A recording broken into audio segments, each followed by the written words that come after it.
Resurrecting wisdom within leadership.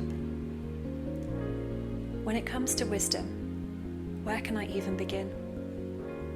I will start by saying that I speak from my own belief systems and experiences of wisdom. There is an and/or quality to wisdom that feels hard to pin down, an ever-evolving living archetype which flows through all of life.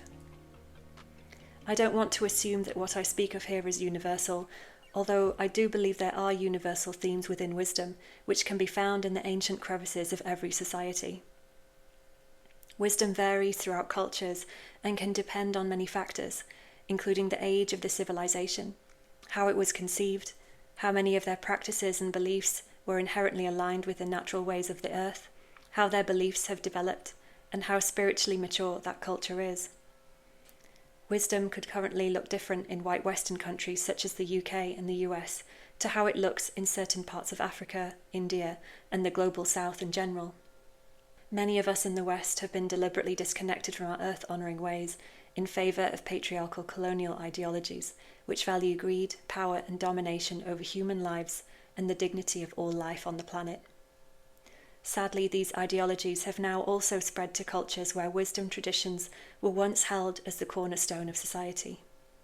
These traditions vary greatly due to the connections people have with their rich folklore, spiritual beliefs, and indigenous practices, which have been passed down, broken or unbroken, over hundreds and thousands of years.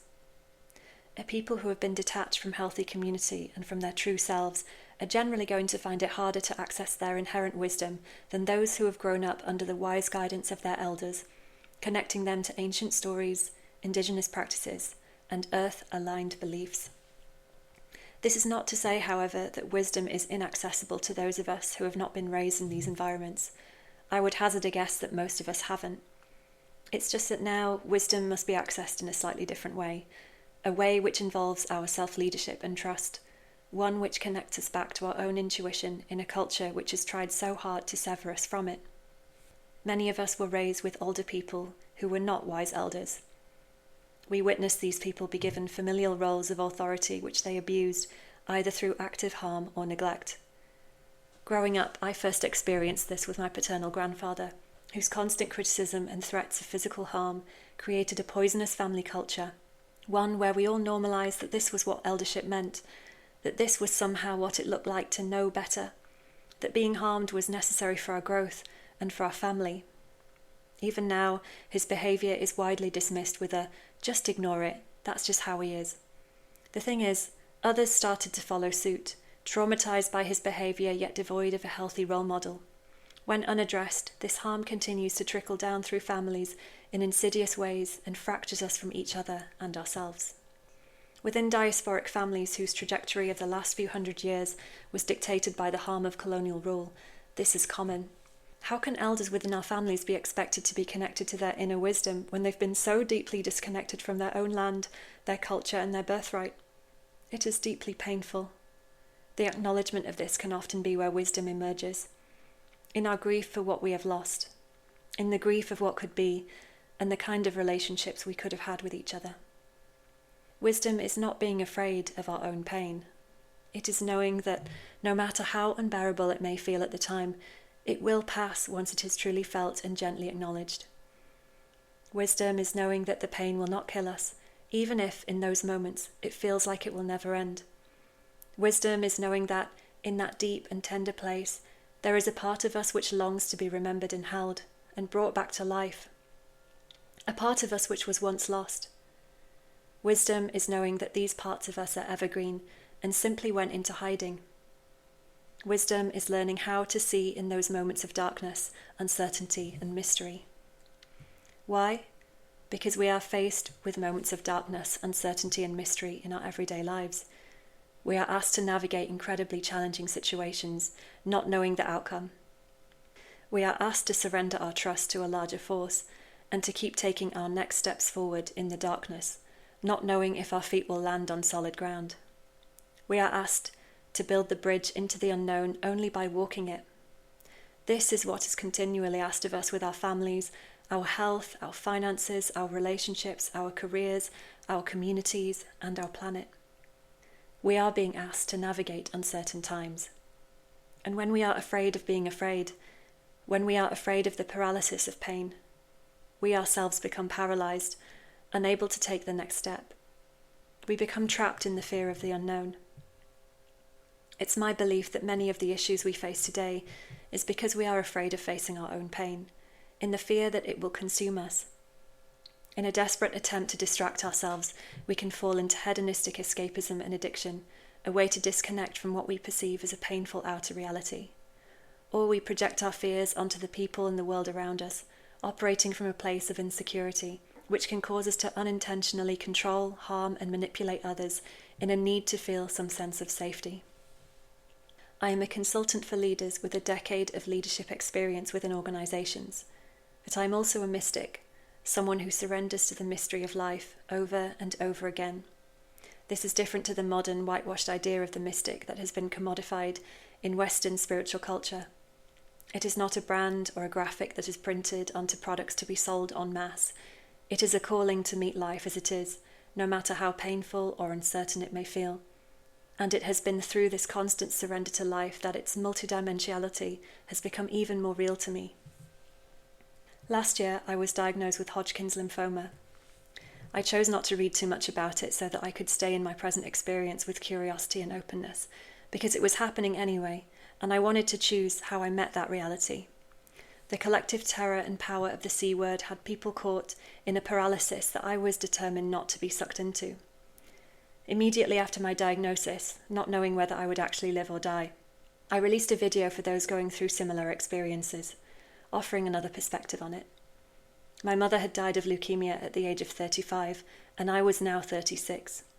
I had lived with the very solid reality of death since I was 9 years old, at a time when most other children were unburdened by what was considered an exclusively adult horror.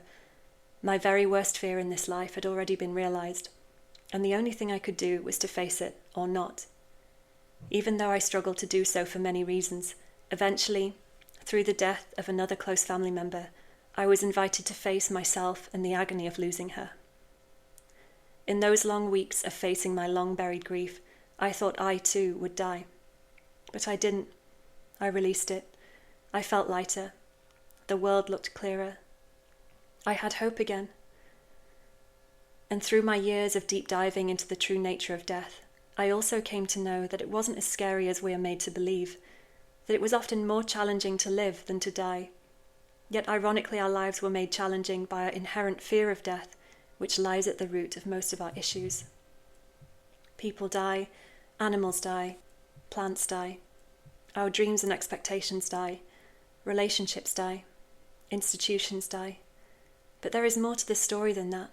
Life does not necessarily end with death. Life swiftly follows death. In these uncertain times, we are being asked to befriend the idea of death and endings in a different way, which will help us to cultivate our wisdom from a much deeper place than just terror, from a place of knowingness in the cycles of life, death, and rebirth, from a place of resurrection, from an embrace of and a curiosity towards the deep mysteries. After all, life will keep lifing. It will keep throwing its curveballs our way, and we get to choose how we respond, moment by moment. We get to decide who we want to be in the face of it all, and that is deeply powerful and transformative. Just like the parts of us frozen in fear, wisdom too can be resurrected within us, our communities, our organizations, and within leadership.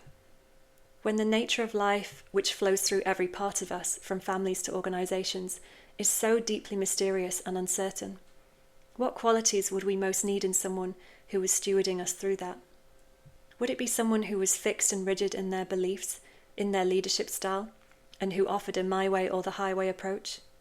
Would it be someone who was punitive, punishing their co-workers, family members, and communities for simply being impacted by the many inevitable uncertainties and challenges of life? Would it be someone who felt it was okay to bully and intimidate those they saw as a threat or as an abundant source of narcissistic supply? Or would it be someone who deeply saw us in all of our humanness, who showed us and themselves grace and compassion as they helped us navigate it together, as we all work towards a common goal? We are well aware of the organizational needs of a leader and how they often have to work towards priorities and deadlines.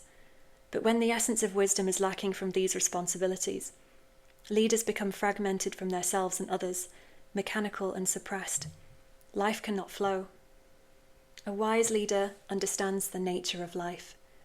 They understand the cycles of life, death, and rebirth, the pain we experience as humans, as well as the difference between the necessary pain of transition and growth and the unnecessary pain of suffering. They know that we don't have to suffer. They know that groups and organisations are not separate to life. We bring our life into everything we do, including our work.